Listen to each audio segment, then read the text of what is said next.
నీకే ఆరాధనా తండ్రి, నీకే ఆరాధనా. సర్వశక్తి కలిగిన దేవ, మీకు స్తోత్రాలు.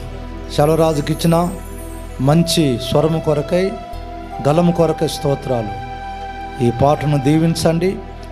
వినుసున్న వారందరూ కూడా హృదయంలో సంతోషపడినట్లు సహాయం చేయమని ఈ కుటుంబాన్ని దీవించండి. దూరం నుండి వచ్చిన దైవ సేవకులు చెన్నై ప్రాంతం నుంచి పాస్టర్ గారిని దీవించండి. ఆ బిడ్డను కూడా మీరు హెచ్చింపజేయండి. కూడి వచ్చిన అందరినీ మీ చేతికి సమర్పిస్తూ మిమ్మల్ని జాగ్రత్తగా వెతుకున్నట్లు ఒక మంచి హృదయం బిడ్డలకు దయచేయమని యేసు నామములో అడుగుచున్నాము తండ్రి, ఆమేన్. మరి దేవుని యొక్క వాక్యాన్ని మరి జ్ఞాపకం చేసుకుందాం. అప్పుడు మరియా ఇట్లా, నేను నా ప్రాణము ప్రభువును గణపరుచుచున్నది, ఆయన తన దాసురాలి దీనస్థితిని కటాక్షించెను, నా ఆత్మ నా రక్షకుడైన దేవుని యందు ఆనందించెను. సర్వశక్తిమంతుడు నాకు గొప్ప కార్యములు చేసెను గనుక ఇది మొదలుకొని అన్ని తరముల వారును నన్ను ధన్యురాలని ఎందురు. ఆయన నామము పరిశుద్ధము, ఆయనకు భయపడు వారి మీద ఆయన కనికరము తరతరములుండును. ఆయన తన బాహువుతో పరాక్రమము చూపెను, వారి హృదయముల ఆలోచన విషయమై గర్విష్ఠులను చెదరగొట్టెను. సింహాసనముల నుండి బలవంతులను పడద్రోసి దీనులను ఎక్కించెను. ఆకలి గొనిన వారిని మంచి పదార్థములతో సంతృప్తిపరచి ధనవంతులను వట్టి చేతులతో పంపివేశెను. అబ్రహామునకు అతని సంతానమునకు యుగాంతము వరకు తన కనికరము చూపన జ్ఞాపకము చేసుకుందునని మన పితరులతో సెలవిచ్చినట్టు ఆయన తన సేవకుడైన ఇశ్రాయేలునకు సహాయము చేసెను. అంతటా మరియా ఇంచుమించు 3 నెలలు ఆమెతో కూడా ఉండి పిమ్మట తన ఇంటికి తిరిగి వెళ్ళెను. ఆమేన్. తలల నుంచి ప్రార్థన చేసుకుందాము. దయగలిగిన తండ్రి, ప్రేమ కలిగిన ప్రభువా, పరిశుద్ధుడా, మీ పరిశుద్ధమైన నామను బట్టి, ఘనమైన నామను బట్టి మీకు వేలాది వందనములు, కృతజ్ఞతాస్తుతులు చెల్లిస్తుంటున్నాం. మరి తుఫాను ఒక పక్క మాకు వచ్చింటుండగా నా తండ్రి, మరి అందులో నుంచి మమ్మల్ని విడిపించి నిన్నటి రోజు నుంచి తండ్రి వర్షమును మీరు తగ్గించి, ఒకవేళ ఈరోజు బయట పెట్టేటటువంటి ఆ యొక్క ఆరాధనను మరి యొక్క పరిస్థితులను బట్టి నీ బిడ్డలు తండ్రి మరి సంఘంలో మీ చర్చి లోపల పెట్టుకోవడానికి మీరు ఇచ్చినట్టు అవకాశం బట్టి స్తోత్రములు. ఒకవేళ మేము కొద్దిమంది అయినను తండ్రి మీ నామను మహిపరచడానికి మాత్రమే పిలువబడి నామని మేము గుర్తెరిగి ఇంతవరకు మిమ్మల్ని స్తుతించడానికి, మహిపరచడానికి, గణపరచడానికి ఇచ్చినట్టు అవకాశం బట్టి స్తోత్రములు. మీకు వాక్యం మేము ధ్యానించిన పోతుకుండా మా అందరితో మీరు మాట్లాడండి. మీ దాసులను కూడా మీ సిరుజాటను మరుగుపరచండి. వచ్చిన నీ బిడ్డల తండ్రి మరి శ్రద్ధతో, ఆసక్తితో మీ యొక్క మాటలు విని దాని ప్రకారము చేయడానికి మీ కృప దయచేయండి. పరిశుద్ధాత్మ దేవుడు తామే మమ్మల్ని బలపరిచి వాడుకుని మహిమ పొందమని యేసు నామమున ప్రార్థించుకుంటున్నాం తండ్రి, ఆమేన్. ప్రభునందు ప్రేమటి దేవుని బిడ్డలు మీకు అందరికీ మన ప్రభు అయిన యేసుక్రీస్తు యొక్క నామం పేరిట నా యొక్క వందనలు మరియు శుభములు తెలుపుకుంటున్నాను. మరి ఈరోజు మరి క్రైస్తవ సంఘములో క్రైస్తవులకు చాలా ముఖ్యమైనటువంటి రోజు. అంటే గడిచిన 11 నెలలు దేవుడు మనల్ని కాచి కాపాడిన దాన్ని బట్టి మనం దేవునికి కృతజ్ఞతాస్తుతులు చెల్లిస్తుంటున్నాం. ఈ 12 నెలల్లో మొదటి రోజు మరి ఆదివారం వచ్చింది. మామూలుగా మన యొక్క మెయిన్ లైన్ సంఘాల్లో orthodox churches, catholic churches, protestant చర్చెస్లో మీరు చూసినట్లయితే ఒకవేళ ఈరోజు అడ్వెంట్ అని పిలువబడుతుంది. అడ్వెంట్ అంటే ఏమని? రాకడని అర్థం. అంటే యేసు ప్రభు యొక్క అంటే రక్షకుడు కొరకు పలు వేల సంవత్సరాలుగా మరి ప్రవక్తలు, పాత నిబంధన గ్రంథంలో చూసినట్లయితే పలు ప్రవక్తలు, యెషయా, ఇర్మియా, మరి అనేక మంది ప్రవక్తలు వేచి ఉన్నారు మెస్సియాను చూడాలని చెప్పి. వాళ్ళు చూడలేకపోయారు. కానీ చూసిన వారు అంటే పుట్టిన తర్వాత మొట్టమొదటిగా చూసింది ఎవరు? యేసు ప్రభు పుట్టిన తర్వాత మొట్టమొదటిగా చూసింది ఎవరు? గొర్రెల కాపర్లు కదా. పెద్ద పెద్దలంతా ఆశపడినారు కానీ చూడలేకపోయారు. కానీ సమాజంలో వెలివేయబడిన వారు, లెక్కలేని వారిని దేవుడు, దీనస్థితిలో ఉన్న వారిని మరి దేవుడు ఆ రోజు గుర్తించి దేవదూతల ద్వారా వారికి సువర్తమానాన్ని మరి పంపించడం మనం చూస్తుంటున్నాం. మరి ఈ యొక్క అడ్వెంట్ అన్నప్పుడు 4 వారాలు వస్తుంది. అంటే అడ్వెంట్ 1 ఈరోజు మొట్టమొదటి ఆదివారం. అంటే ప్రభు యొక్క రాకడ అన్నది రెండు. ఒకటి అంటే మొదటి రాకడ, మెస్సియాగా రావాలని చెప్పి చాలామంది ఎదురు చూశారు. రెండవ రాకడ ఏమిటి? ఆయన న్యాయాధిపతిగా తీర్పు తీర్చేవాడిగా రాబోతున్నాడు. కాబట్టి ఒక పక్క మనకు క్రిస్మస్ పండుగ మరి ఆచరించడానికి మనము ఎదురు చూస్తూ మరి ప్రయాసపడుతున్నాం. అంటే ప్రిపేర్ చేస్తున్నాం మనల్ని కదా, క్రిస్మస్ పండుగ వచ్చేసిందని. ఇప్పుడు సిటీలంతా మామూలుగా నవంబర్ మాసంలోనే మరి క్యారల్ రౌండ్స్ అంతా వెళ్తారు. మరి ఈ పరిస్థితుల్లో ఈ మొట్టమొదటి అడ్వెంట్ ఈ రోజున మరి ముఖ్యం. మనము ఇంకొకటి కూడా మనం గుర్తుంచుకోవాలి. మనం ఒక పక్క బైబిల్ని చూడాలి, ఇంకొక పక్క లోకాన్ని కూడా మనము చూడాలి. ఈరోజు ఏ ముఖ్యమైన రోజు లోకమునకు సంబంధించింది ఏమిటి చెప్పండి? World international AIDS day, world AIDS day. అంటే యుఎన్ నేషన్స్ ద్వారా మరి ఈరోజు ప్రపంచమంతటా వరల్డ్ ఎయిడ్స్ డే. అంటే ఎయిడ్స్ అంటే ఒక పక్క మనం ఆలోచన చేసేది ఏదో తప్పు చేసినారు, పాపం చేసినారు కాబట్టి వచ్చిందని ఒక పక్క మనకు అది ఒక్క పక్క ఒక పాయింట్ మాత్రమే రైట్. కానీ చాలామంది ఇంజక్షన్ల ద్వారా, రక్తం ద్వారా, మరి ఆ వైరస్ ద్వారా వారు బాధింపబడి ఈరోజు చాలామంది చాలా దేశాల్లో మరి ఎక్కువ అవుతున్నారు రోజు రోజుకి, నానాటికి. మరి వారిని కూడా మరి విచారించాల్సిన బాధ్యత, వారికి కేర్ తీసుకోవాల్సిన బాధ్యత మనకు సంఘముగా ఇవ్వబడి ఉంటుంది. అది కూడా మనము గుర్తులో పెట్టుకోవాలి.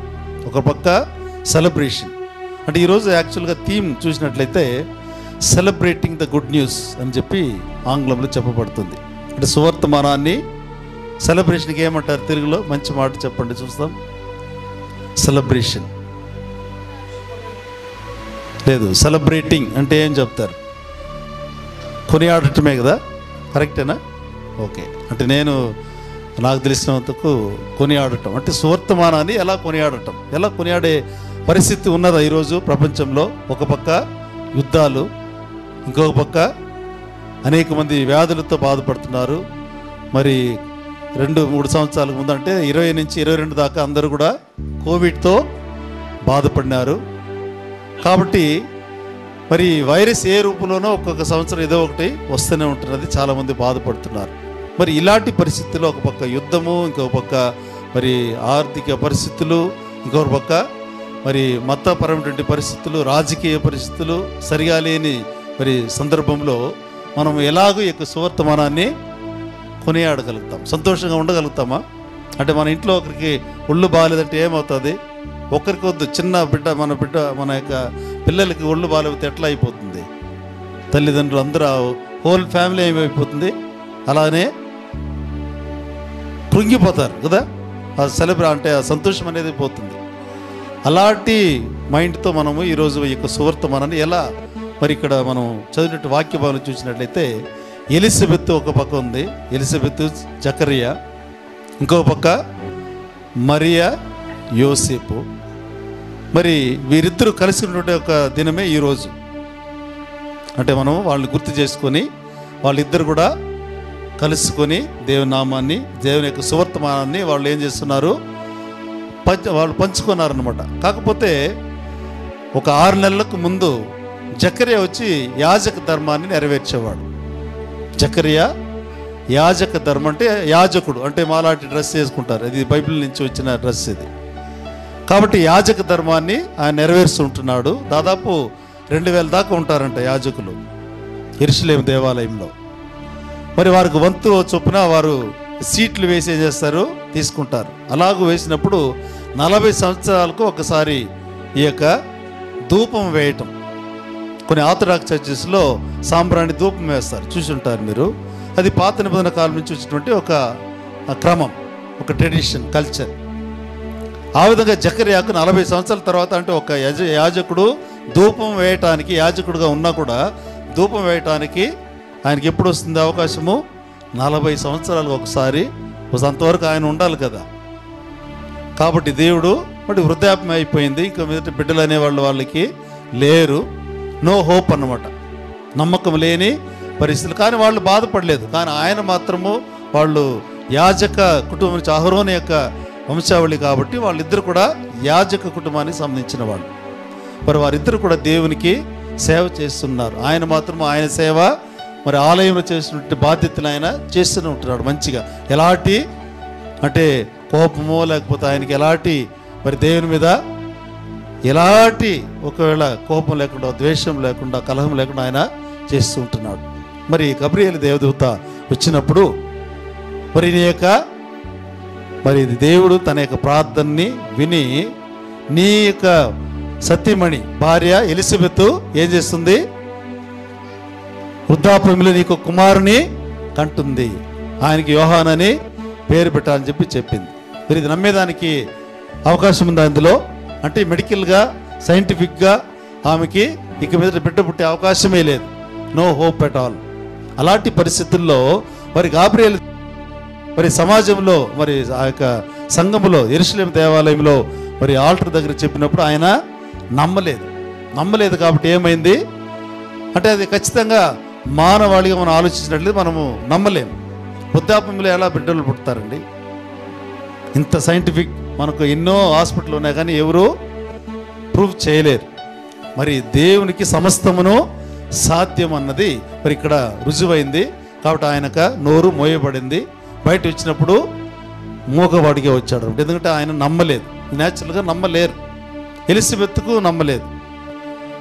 కానీ ఇప్పుడు మరియకు ఒక శుభవర్తమానం వచ్చింది. 6 నెలల తర్వాత నీకు ఒక కుమారుని కంటావు, ఆయనకు యేసు అని పేరు పెడతావు, పరిశుద్ధాత్మలో నీవు గర్భం ధరించబడతావు.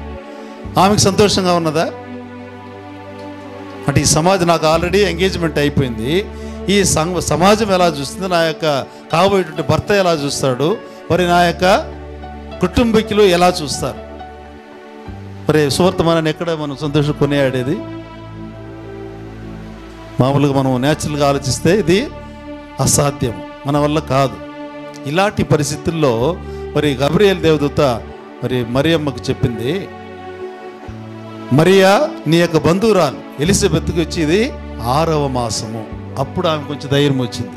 అబ్బా, అంటే ఆమెకి బిడ్డలే పుట్టలేరు, ఈమెకు బిడ్డ పుట్టే అవకాశం ఉంది, కానీ పరిస్థితి బాగలేదు, ఎవరు అక్సెప్ట్ చేసుకోలేరు. అలాంటి పరిస్థితుల్లో మరి దేవుడు ఆమెను గబ్రియేలు దేవదూత ద్వారా నీ యొక్క ఎలిజబెత్ గుడ్రాలుగా ఉన్నటువంటి ఆమెకి ఇది 6వ నెల అప్పుడు కొంచెం ధైర్యం వచ్చింది. పర్వాలేదు, అంటే ఇది దేవుని యొక్క చిత్తం అని చెప్పి తనను తాను సమర్పించుకున్నది. అప్పుడు అక్సెప్ట్ చేసుకున్నది, ఓకే దేవుని చిత్తం. అప్పుడు ఆ యొక్క శుభవర్తమానాన్ని పంచుకోవడానికి ఎక్కడికి వచ్చింది? ఏమి ఇప్పుడు కొండ ప్రాంతానికి, మరి ఎలిజబెత్ ఉన్నటువంటి ప్రాంతానికి మరియమ్మ తల్లి వచ్చింది. ఇప్పుడు రాగానే ఎలిజబెత్ తన యొక్క కళ్ళతో ఎవరిని చూశారు? యేసు ప్రభు యొక్క తల్లిని చూశారు. చూడగానే లోపల ఉండేది ఎవరు? 6 నెలల గర్భం ఉన్నటువంటి బిడ్డ గంతులు వేసిందంట. చూసిందేమో ఎలిజబెత్, గంతులు వేసింది ఎవరు? లోపల ఉన్నటువంటి జాన్ ది బాప్టిస్ట్, బాప్తిస్మం ఇచ్చు యోహాన్. మరి ఎలా తెలుసండి? ఎలా తెలిసేది? ఆడవాళ్ళకి మీకు తెలుసు, అంటే తల్లులుగా ఉన్న వాళ్ళకి మీకు అనుభవం వచ్చి ఉంటుంది. 5 నెలలు అంటే 3 నెలలు ఉంటప్పుడే 12 వీక్స్ బేబీకి ఏమవుతుంది? హార్ట్ బీట్ వస్తుంది, పల్స్ చూస్తారు కదా, కదలికలు లోపల. You will experience. అంటే మీరు ఆల్రెడీ ఆ అనుభవంతో ఉంటారు. మా పెద్ద బాబు పుట్టినప్పుడు కూడా మాకు ఆ యొక్క డాక్టర్ మాకు దాన్ని చెప్పి ఈ యొక్క ఎలిజబెత్ మరియు మరియా వారు ఇద్దరు కూడా కలయిక పంచుకోవడం ద్వారా జరిగినటువంటి విషయాన్ని నాకు బోధించారు. ఎందుకు ఇది చెప్తానంటే ఈరోజు మనము మరియా మరి ఎలిజబెత్ యొక్క జీవితంలో దేవుడు గొప్ప కార్యాలు చేశాడు. సాధ్యము కాని, ఇది మనుషులకు అసాధ్యం కానీ దేవునికి సమస్తమును సాధ్యమని దాన్ని అక్కడ దేవుడు మరి బయలుపరిచాడు. మరి అప్పుడు ఎలిజబెత్ మరియు మరియమ్మలు కలుసుకున్నప్పుడు లోపల ఆ యొక్క బిడ్డ గంతులు వేసింది. ఎందుకంటే మామూలుగా ఈ యొక్క పల్స్ రేట్ ఎక్కువ ఎప్పుడు కనపడుతుందంటే ఆ యొక్క లోపల ఎదిగేటువంటి బిడ్డకి తెలుసంట. 5 మంత్స్ బేబీకి లేకపోతే 6 మంత్స్ బేబీకి తెలుసంట. ఏమని? తన యొక్క అమ్మ ఎవరు, నాన్న ఎవరు, అమ్మ ఎవరు, అమ్మకి వాళ్ళ తల్లిదండ్రులు అంటే తాతవ్వలు, అదేవిధంగా తండ్రి సైడ్ ఉన్నటువంటి తాతవ్వలు బాగా తెలుసంట.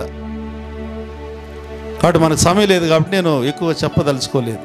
కాబట్టి ఆ బిడ్డకు తెలుసు, లోపల ఉన్నటువంటి బిడ్డకి తన యొక్క బంధువులు, అది క్లోజ్ రిలేటివ్స్ ఎవరని చెప్పి ఆ యొక్క బిడ్డకు తెలుసు. కాబట్టి రక్షకునికి ఈ యొక్క బాప్తిస్మం యోహాను ఏం చేయబోతున్నాడు? ఎస్కార్ట్గా అంటే ముందు దూతగా బయలుదేరిపోతున్నాడు. అంటే ఎప్పుడు? పుట్టిన తర్వాత, పెద్ద అయిన తర్వాత. కానీ గర్భంలో ఉన్నప్పుడే 6 నెలల బిడ్డ గంతులు వేసి పరిశుద్ధాత్మతో నింపబడి గంతులు వేయటం మనం చూస్తున్నాం ప్రియమైన దేవుని బిడ్డలారా. అప్పుడు ఎలిజబెత్ ఆమెను దీవిస్తుంది. ఇప్పుడు మరియమ్మ తల్లి కూడా ఒక పాట పాడుతుంది. ఇప్పుడు మనం చదువుకుంటే వాక్య భాగము లూకాసు వార్త 1వ అధ్యాయము మరి 46 నుంచి 56 వచనం మనం చదువుకున్నాం. ఆ 10 వాక్యాలు మీరు చూసినట్లయితే మరియమ్మ తల్లి ఆమె ఏం చేసిందంట? దేవుని ఎలా కనపరిచిందంట? అంటే తన యొక్క ప్రాణం తన యొక్క ఆత్మతో దేవుని కనపరుస్తుంటున్నది. అంటే ఆమె 4 విషయాల్ని గుర్తించింది. 49వ వచనం చదవండి మళ్ళీ. సర్వశక్తిమంతుడు, చాలు, సర్వశక్తిమంతుడు అంటే 4 విషయాలు చెప్పినా నేను త్వరగా ముగిస్తున్నాను. మొట్టమొదటిది, ఈ మరియమ్మ తల్లి తాను పాట పాడుతుంటున్నది. ఈరోజు కూడా 6వ పాట మనము ఆవిష్కరించబోతుంటున్నాం. కాబట్టి మరియమ్మ తల్లి పాట పాడింది. ఆ పాటనే మనము ఈరోజు వాక్య భావంగా మనము చదువుకున్నాం. సర్వశక్తిమంతుడు అనే దాన్ని గుర్తించింది ఆమె. దేవుడు ఎవరు? సర్వశక్తిమంతుడు అంటే ఏమి అర్థము? సమస్తమును ఆయనకు సాధ్యం. సమస్తమును సృష్టించిన దేవుడు. ఆయన సృష్టి వచ్చి ఎవరు ఇంతవరకు కూడా ఇంకా దాన్ని అంటే ఇంకా సరైన అవగాహన ఎవరు ఎంత సైంటిస్టులు వచ్చినా రాలేదు. ఎందుకంటే దేవుని యొక్క సృష్టి ఆయన జ్ఞానంతో సృష్టించింది కాబట్టి మానవుల యొక్క జ్ఞానం కింద ఉండలేరు. కాబట్టి దేవునికి ఆయన సర్వశక్తిమంతుడు, సర్వశక్తి కలిగినటువంటి దేవుడు, సమస్తమును ఆయనకు సాధ్యం. కాబట్టి మొట్టమొదటిగా ఆమె గుర్తించింది ఏమిటంటే, నా యొక్క దేవుడు సర్వశక్తిమంతుడు, కన్యకైనటువంటి నాకును గర్భము ధరింపజేశాడు. మరి ఆ ధన్యురాలందరూ ధన్యురాలుగా చేశాడు. మరి బిడ్డలేక పుట్టలేరు అని చెప్పి ఎలిజబెత్ కూడా ఏం చేశాడు? గొప్ప కార్యాలు చేశాడు. మరి రెండవదిగా చదవండి, కింద చదవండి. ఇంకా దానికి ముందమ్మా, దానికి ముందు ఒక మాట వదిలేశారు. అంటే పరిశుద్ధమైనటువంటి మాట ఎక్కడ వస్తున్నది? వెనకాల వస్తుందా? ఆయన నామము పరిశుద్ధం. Is holy, is mighty, is holy. అంటే దేవుడు పరిశుద్ధుడు. యెషయా గ్రంథంలో మీరు టైం లేదు 6వ అధ్యాయంలో మీరు చూసినట్లయితే అక్కడ దేవదూతలు దేవుడు యెహోవా పరిశుద్ధుడు పరిశుద్ధుడు పరిశుద్ధుడు అని వాళ్ళు ఏం చేశారంట? దేవుని మహిమపరుస్తూ ఉంటున్నారు. దేవుని యొక్క ఆలయంలో దేవుని యొక్క మహిమ నిండినది మనం చూస్తుంటున్నాం. కాబట్టి దేవుడు మొట్టమొదటిగా సర్వశక్తిమంతుడు, అంటే రెండవదిగా ఆయన పరిశుద్ధుడు. మూడవది చదవండి అమ్మా, ఇప్పుడు చదవండి.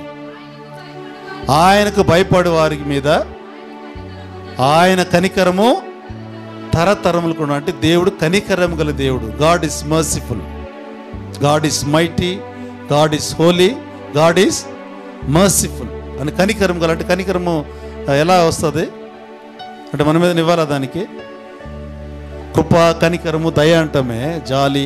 ఇది మనం ఏమైనా చెల్లించాలా దేవునికి? ఏమి ఇవ్వకుండానే ఆయన ఉచితంగా మనకి ఇచ్చింది. హల్లెలూయా. అంటే ఉచితంగా మనకు దేవుడు ఇచ్చినాడు. కాబట్టి ఈరోజు మీరు నేను కూడా మరి ఎలాంటి పరిస్థితులు వచ్చినా దేవుని నామాన్ని మహిమపరచడానికి దేవుడు కృప చూపించున్నాడు. మరి చివరిగా ఇంకొక మాట మరి చూసినట్లయితే, అంటే మొట్టమొదటిగా ఏం చెప్పాను? దేవుడు సర్వశక్తిమంతుడు, మైటీ. రెండవది ఈజ్ హోలీ, పరిశుద్ధుడు. అందుకని మనం ఆయన ముందర నిలబడలేము. మూడవది ఆయన కనికరం దేవుడు. ఎన్ని తరాలకి మంచి చేస్తే 1000 తరాలకి ఆయన కనికరం ఉంటుంది. మంచి చేయకపోతే 3-4 తరాలకే లేకుండా పోతారు. అంటే మనము దేవుని నమ్మి ఆయన ప్రేమను మనం నమ్ముకున్నట్లయితే, ఆయన ప్రేమను మనం పొందుకున్నట్లయితే 1000 తరాల వరకు ఏం చేస్తుందంట? దేవుని యొక్క కనికరము. మన 1000 తరాలు, ఒక తరం అనేది 30 సంవత్సరాలు. 1000 తరాలంటే లెక్క వేసుకోండి. అంటే మనం అంతవరకు జీవించలేము. కానీ మన తరాలకి ఏం చేస్తాడంటే దేవుడు అబ్రహాం నుంచి ఇంతవరకు మనం దీవించబడి ఉన్నాం. అది మనకు ఒక కొలత. చివరిగా చూసినట్లయితే చదవండి మా, కింద చదవండి. ఓకే,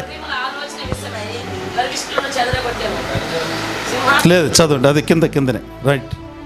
సింహాసనం నుండి బలవంతులను పడద్రోసి దీనులు ఏం చేశారంటే దేవుడు ఎక్కించాను. ఇది గొప్ప కార్యం అండి.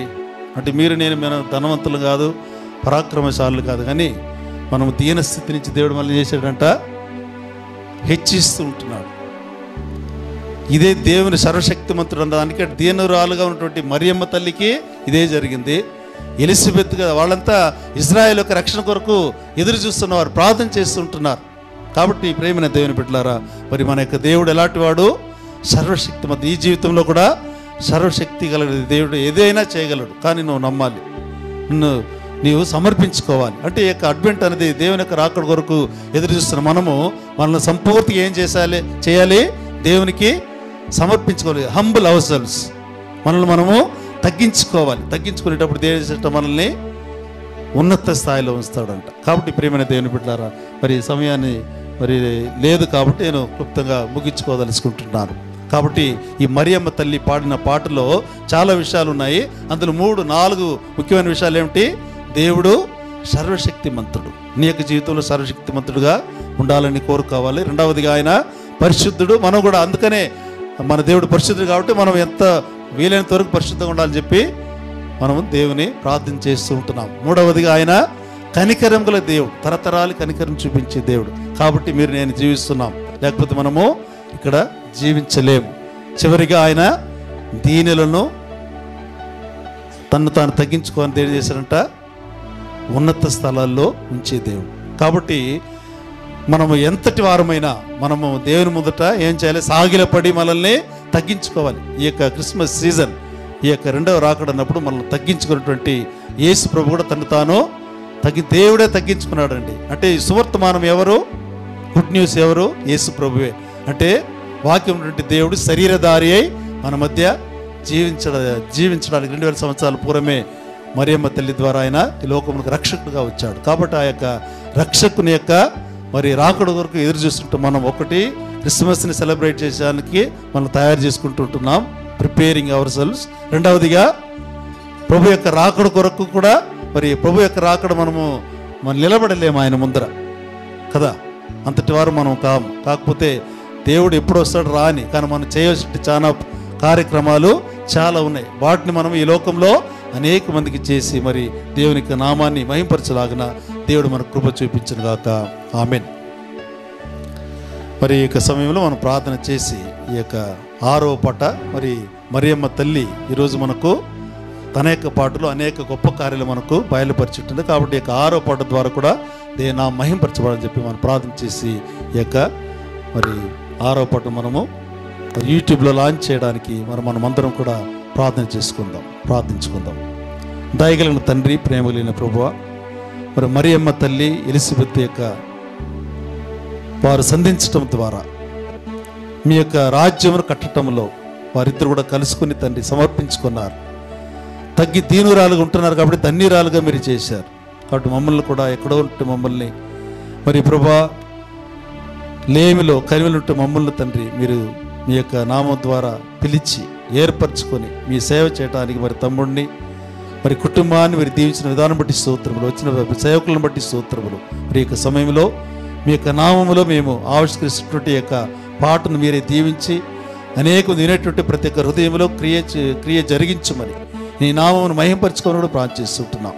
అవును తండ్రి, దేవదూతల్లో మరి మిమ్మల్ని మహింపరిచేవారు, పాటల ద్వారా స్తుతించేవారు, ఆరాధించేవారు, అలాంటి భాగ్యాన్ని మాకు, మా కుటుంబానికి, మా బిడ్డలకు, మా యొక్క సంఘానికి మరి ప్రత్యేకించి తమ్మునికి మీరు ఇచ్చిన అవకాశం బట్టి స్తోత్రం తెలుసుకుంటున్నాం. ఈ యొక్క పాటను మేము తండ్రి, కుమారుడు, పరిశుద్ధాత్మని త్రియేక దేవుని నామ పేరట ఆవిష్కరిస్తుంటున్నాం. నీకే మహిమ కలుగును గాక. యేసు నామమున బట్టి ప్రార్థించుకుంటున్నాం తండ్రి, ఆమేన్. మరి తండ్రి, కుమారుడు, పరిశుద్ధాత్మని త్రియేక దేవుని నామ పేరట మనం ఈ యొక్క 6వ పాటను మరి ఆవిష్కరించుకొని దేవునికి స్తుతి కలుగును గాక. ఆమేన్.